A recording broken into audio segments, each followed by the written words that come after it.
Friends, welcome back to my channel. ಬನ್ನಿ, ಇವತ್ತಿನ ವಿಡಿಯೋನಲ್ಲಿ ನಿಮಗೆ ತುಂಬ ದಿನಗಳ ನಂತರ ಮತ್ತೆ ನಾನು ಕಮ್ ಬ್ಯಾಕ್ ಮಾಡ್ತಾ ಇದ್ದೀನಿ. ಮತ್ತು ನನ್ನ ಚಾನಲ್ಗೆ ಸ್ವಲ್ಪ ಕಾರಣಾಂತರದಿಂದ ಸ್ವಲ್ಪ ಡಿಲೇ ಆಯಿತು ಅಂತಲೇ ಹೇಳ್ಬೋದು. ರೀಸನ್ ಬಂದುಬಿಟ್ಟು ನನ್ನ ಮೊಬೈಲ್ ಸ್ವಲ್ಪ ರಿಪೇರಿ ಅಂತ ಹೋಗ್ಬಿಟ್ಟು ಇಷ್ಟು ದಿನ ತೊಗೊಳ್ತು. ಸೊ ಹಾಗಾಗಿ ಮತ್ತೆ ಇವಾಗ ನಾನು ರೀಸ್ಟಾರ್ಟ್ ಮಾಡ್ತಾ ಇದ್ದೀನಿ. ಸೊ ತುಂಬ ಜನ ಕಮೆಂಟ್ಸ್ ಹಾಕಿದ್ರಿ. ಸೊ ಆ ಕಮೆಂಟ್ಸ್ ನೋಡಿಬಿಟ್ಟು ತುಂಬಾ ಖುಷಿ ಅನ್ನಿಸ್ತು. ಆ್ಯಂಡ್ ನಾನು ಸ್ವಲ್ಪ ಗ್ಯಾಪ್ ಕೊಟ್ಟರು ಕೂಡ ನನ್ನ ಜೊತೆ ಕನೆಕ್ಟ್ ಆಗಿ ಇದ್ದಾರಲ್ಲ ನನ್ನ ಫ್ರೆಂಡ್ಸ್ ಎಲ್ಲರೂ ಅಂತ ಅಂದ್ಕೊಂಡು ತುಂಬಾ ಖುಷಿ ಅನ್ನಿಸ್ತು.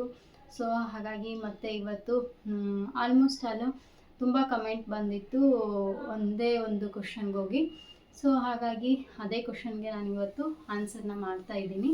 ಅದು ಬಂದುಬಿಟ್ಟು LKG ಮತ್ತು UKG ಮಕ್ಕಳಿಗೆ ಯಾವ ರೀತಿಯಾಗಿ ನಾವು ಏನೆಲ್ಲ ಟೀಚ್ ಮಾಡ್ಬೋದು ಅದನ್ನು ಚಾರ್ಟ್ ಹಾಕಿ ಅಂತ ಹೇಳಿದರು. ಸೊ ಆ ಚಾರ್ಟ್ ಹಾಕೋದಕ್ಕೂ ಮುಂಚೆ ನಾನು ಸ್ವಲ್ಪ ಒಂದಿಷ್ಟು ಡೀಟೇಲ್ ಆಗಿ ನನಗೆ ಗೊತ್ತಿರೋಷ್ಟು ನಿಮ್ಮ ಜೊತೆ ಶೇರ್ ಮಾಡ್ಕೊಳ್ತಾ ಇದ್ದೀನಿ. ಅದು ಏನಪ್ಪ ಅಂತಂದರೆ, ಫಸ್ಟು ಬೇಸಿಕ್ ಅಲ್ವಾ. LKG ಅಂದ ಕೂಡಲೇ ನರ್ಸರಿ ಆಗಿರ್ಬೋದು, LKG ಆಗಿರ್ಬೋದು, UKG ಆಗಿರ್ಬೋದು, ತುಂಬ ಬೇಸಿಕ್ ಇರುತ್ತೆ. ತುಂಬ ಬೇಸಿಕ್ ಇರೋದ್ರಿಂದ ಅಲ್ಲಿ ನಾವು ಚಾರ್ಟ್ ಹಾಕಿಬಿಟ್ಟು ಎಲ್ಲದೂ ಕೂಡ ಇದನ್ನೆಲ್ಲ ಕಲಿಸಲೇಬೇಕು ಅಂತ ಹೇಳೋದಕ್ಕಾಗೋದಿಲ್ಲ. ಒಂದೊಂದು ಮಗುವಿನ ಒಂದು ಆ್ಯಕ್ಟಿವಿಟೀಸ್ ಏನೆಲ್ಲ ಇದೆ ಅಂತ ಸ್ವಲ್ಪ ನಾವು ಡೀಪಾಗಿ ಡೆಪ್ತಾಗಿ ನೋಡ್ಕೊಳ್ಬೇಕಾಗುತ್ತೆ. ಸೊ ಹಾಗಾಗಿ ಅಲ್ಲಿ ನಮ್ಮ ಒಂದು ಸ್ವಲ್ಪ ಕೆಲಸ ಜಾಸ್ತಿ ಇರುತ್ತೆ ಅಂತಲೇ ಹೇಳ್ಬೋದು.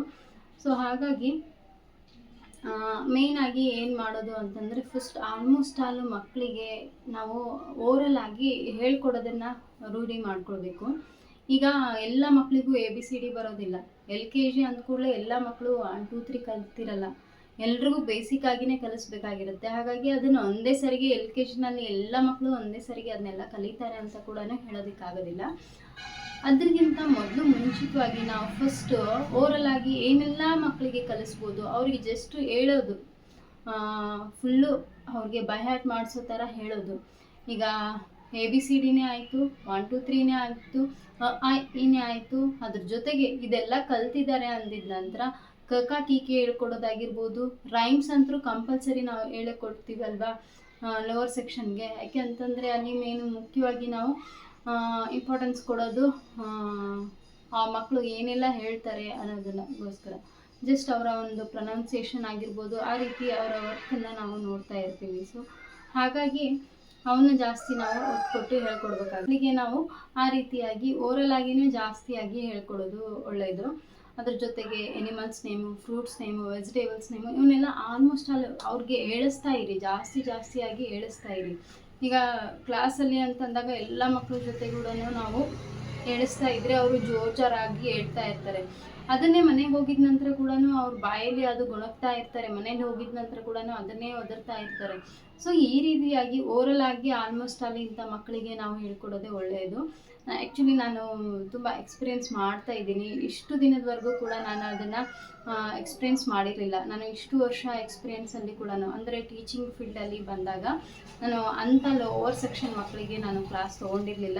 ಈಗೀಗ ಟ್ಯೂಷನ್ ಅಂತ ಬಂದಾಗ ಎಲ್ಲ ಥರದ ಮಕ್ಕಳು ಬರ್ತಾ ಇದ್ದಾರೆ. ಜೊತೆಗೆ ಅವ್ರಿಗೂ ಬೇಡ ಅಂತ ಹೇಳಿದ್ರು ಕೂಡ ಪೇರೆಂಟ್ಸ್ ಒತ್ತಾಯ ತುಂಬಾ ಇದೆ. ಅವರ ಹೈಯರ್ ಕ್ಲಾಸ್ ಮಕ್ಕಳು ಏನಿರ್ತಾರಲ್ವ, ಅವರ ಯಂಗರ್ ಸಿಸ್ಟರು, ಬ್ರದರು ಅಂತ ಇದ್ದಾಗ ಅವ್ರನ್ನೆಲ್ಲ ನೀವು ಅವ್ರ ಜೊತೆ ಅವರು ಒಂದು ಸ್ವಲ್ಪ ಬರ್ತಾರೆ, ನಾನು ಬರ್ತೀನಿ ಅಂತ ಹಠ ಮಾಡ್ತಾರೆ. ಇರಲಿ ರೀ, ಬೇರೆ ಕಡೆ ಒಬ್ಬರನ್ನೇ ಕಳ್ಸೋಕ್ಕಾಗಲ್ಲ ಅಂತ ಹೇಳ್ಬಿಟ್ಟು ಈ ಥರ ಕಳಿಸ್ತಾ ಇದ್ದಾರೆ. ಸೊ ಅಂಥ ಮಕ್ಕಳೆಲ್ಲರನ್ನೂ ನಾನು ಹ್ಯಾಂಡಲ್ ಮಾಡ್ತಾ ಇರೋದ್ರಿಂದ ಆ ಮಕ್ಕಳಿಗೂ ಮತ್ತು ಒಬ್ಬರು ಬಂದಿದ್ದ ನಂತರ ಇನ್ನೊಬ್ರು ಕೇಳ್ತಾರೆ. ಸೊ ಹಾಗಾಗಿ ಒಂದು 4 ರಿಂದ 5 ಮಕ್ಕಳು ಆದರೂ ನನಗೆ ಅಂಥ ಲೋವರ್ ಸೆಕ್ಷನ್ ಮಕ್ಕಳು ಸಿಕ್ಕಿದ್ದಾರೆ.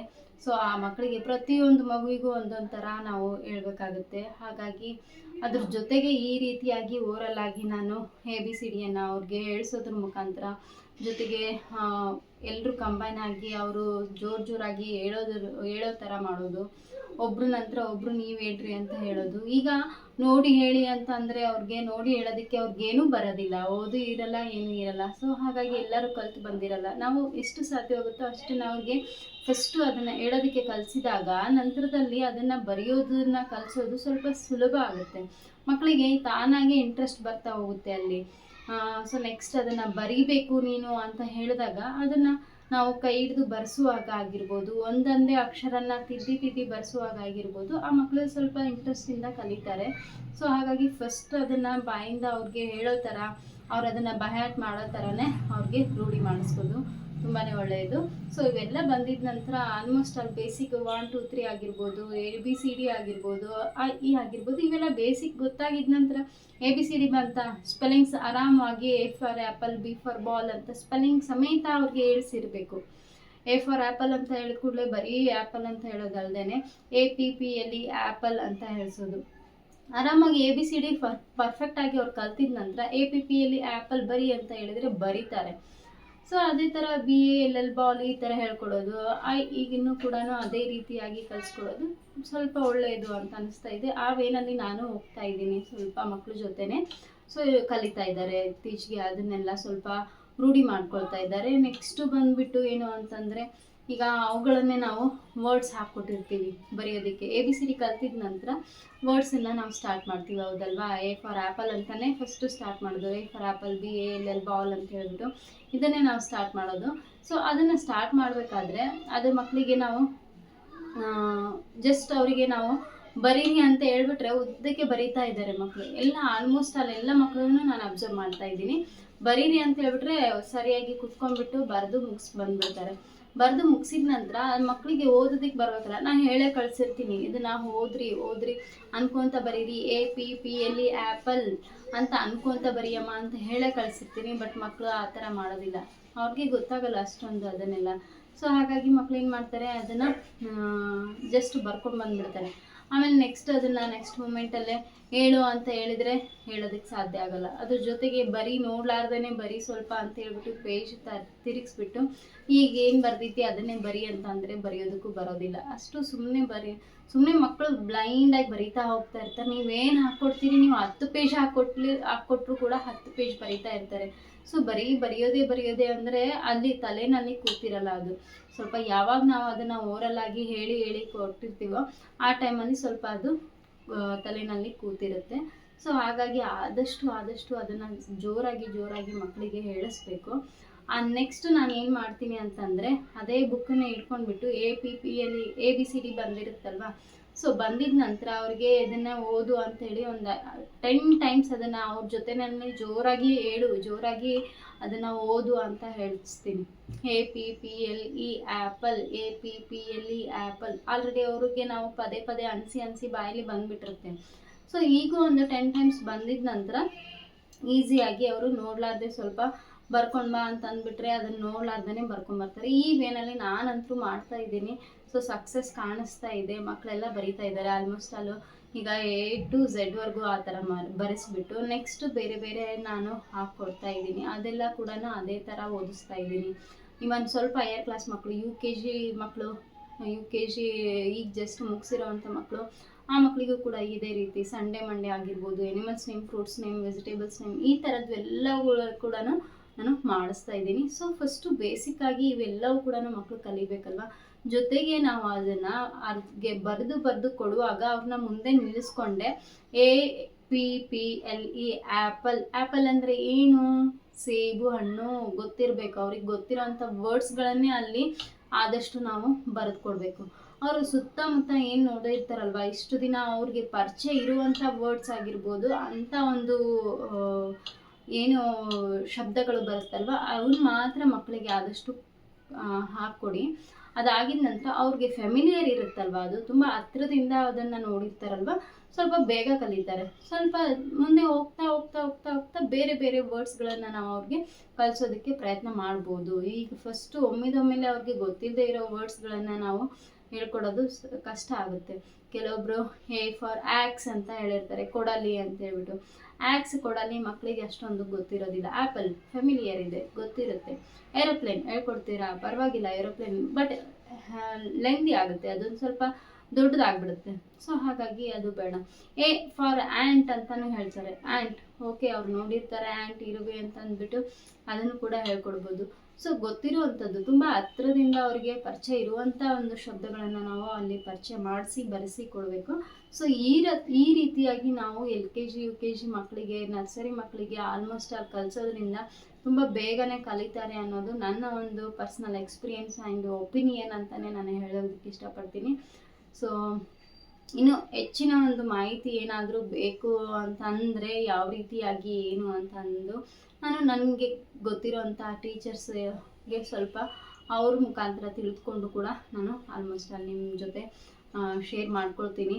ಆ್ಯಂಡ್ ಇದ್ರ ಜೊತೆಗೆ ಮಕ್ಕಳಿಗೆ ಜಾಸ್ತಿ ಏಳಿಸ್ತಾ ಇರ್ತೀವಲ್ವ, ಏಳಿಸೋ ಟೈಮಲ್ಲಿ ಮಕ್ಕಳಿಗೆ ತುಂಬ ಜನರಲ್ ನಾಲೆಜ್ ಇರೋವಂಥದ್ದು, ನಮ್ಮ ಊರು ಯಾವುದು, ನಮ್ಮ ಜಿಲ್ಲೆ ಯಾವುದು, ತಾಲೂಕು ಯಾವುದು, ಆ್ಯಂಡ್ ಸ್ಟೇಟ್ ಯಾವುದು, ಮತ್ತು ಕಂಟ್ರಿ ಯಾವುದು, ಈ ಥರ ಆಲ್ಮೋಸ್ಟ್ ಅಲ್ಲಿ ಜನರಲ್ ನಾಲೆಜ್ ಸಂಬಂಧಪಟ್ಟಂಥ ವರ್ಡ್ಸ್ ಏನಿದೆ ಅದೆಲ್ಲದು ಕೂಡ ಕಲಿಸ್ಕೊಡಿ. ಅದನ್ನು ಮಕ್ಕಳೆಲ್ಲ ಹೇಳ್ತಾರೆ ಆರಾಮಾಗಿ. ಅವ್ರು ಹೇಳೋದು ಅಂದರೆ ಇದೇ ಮೂಮೆಂಟಲ್ಲಿ ಸ್ವಲ್ಪ ಅವರು ಅದನ್ನು ಕ್ಯಾಚ್ ಮಾಡ್ಕೊಳ್ತಾ ಇರ್ತಾರ.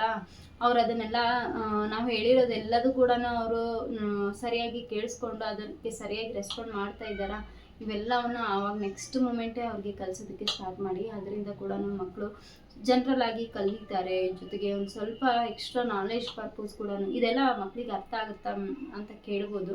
ಅರ್ಥ ಆಗದಿದ್ರೂ ಪರವಾಗಿಲ್ಲ, ಜಸ್ಟ್ ಅವರು ಹೇಳ್ತಾರಲ್ವ.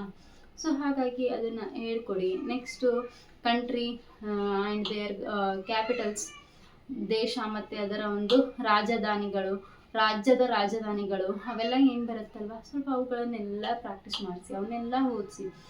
ಪಾಠ ಹೇಳ್ತಾನೆ ಹೋಗ್ತಾ ಇರ್ತಾರೆ ಮಕ್ಕಳು. ಸೊ ನಾನು ಈಗ ಅದನ್ನು ಹೇಳ್ಕೊಟ್ಟಿಲ್ಲ, ಬಟ್ ನಾನು ಟೀಚ್ ಮಾಡ್ತಾ ಇರೋವಂಥ ಟೈಮಲ್ಲಿ ಬೇರೆ ಸ್ಕೂಲ್ಗಳಲ್ಲಿ ಅದನ್ನು ಸಣ್ಣ ಮಕ್ಕಳಿಗೆಲ್ಲ ಹೇಳ್ಕೊಟ್ಟಿದ್ರು, ಅದನ್ನೆಲ್ಲ ನೋಡಿದ್ದೀನಿ. ಸೊ ಅಂಥ ಮಕ್ಕಳಿಗೆ ಅದನ್ನು ಕೂಡ ಕಲಿಸ್ಕೊಡ್ಬೋದು. ಆವಾಗ ನೆಕ್ಸ್ಟ್ ಅದನ್ನು ಕೂಡ ಮಕ್ಕಳು ಕಲಿತಾ ಹೋಗ್ತಾರೆ.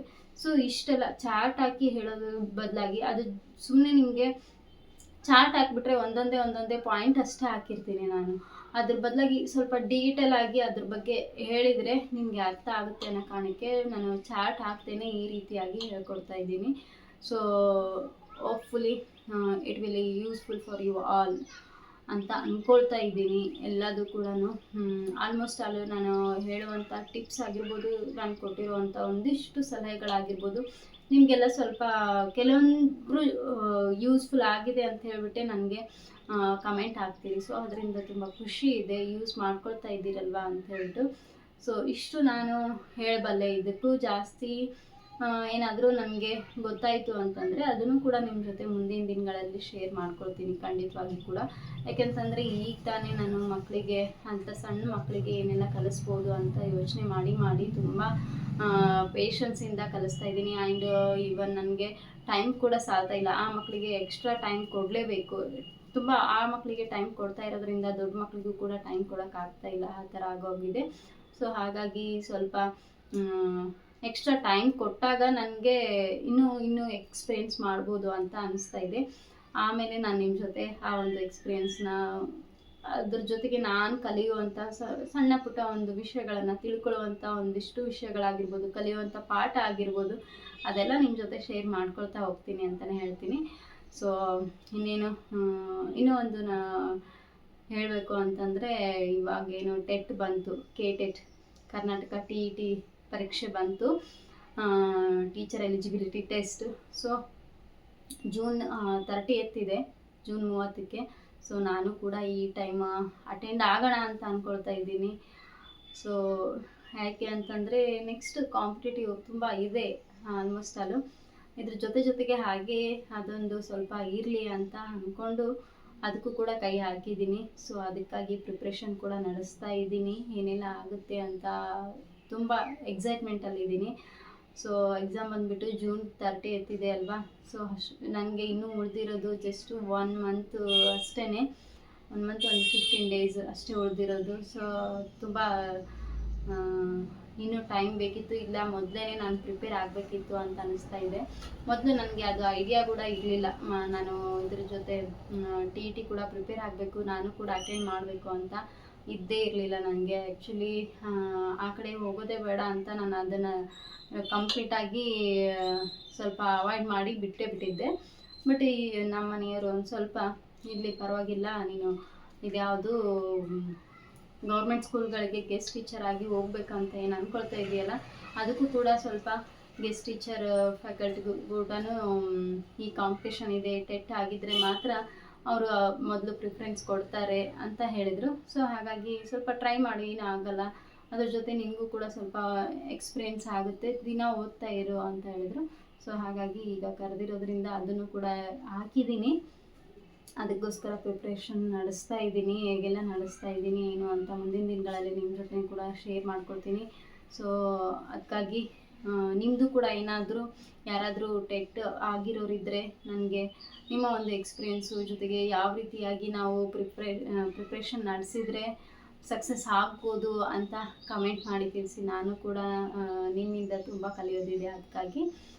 ಆ್ಯಂಡ್ ಅದ್ರ ಜೊತೆಗೇ ನಂದು ಇನ್ನೂ ಒಂದು ಚಾನಲ್, ಏನು ಹೊಸ ಚಾನಲ್ ಸ್ಟಾರ್ಟ್ ಮಾಡಿದ್ದೀನಲ್ವ, Shri Veeru middle class family. So ಅದು ಏನಾಗಿದೆ ಅಂದರೆ ಅದರದ್ದು ಮೇಲ್ ID ಬೇರೆಯೇ ಕ್ರಿಯೇಟ್ ಮಾಡಿಬಿಟ್ಟಿದ್ದೀವಿ.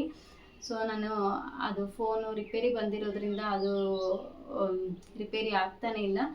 ಆ್ಯಂಡ್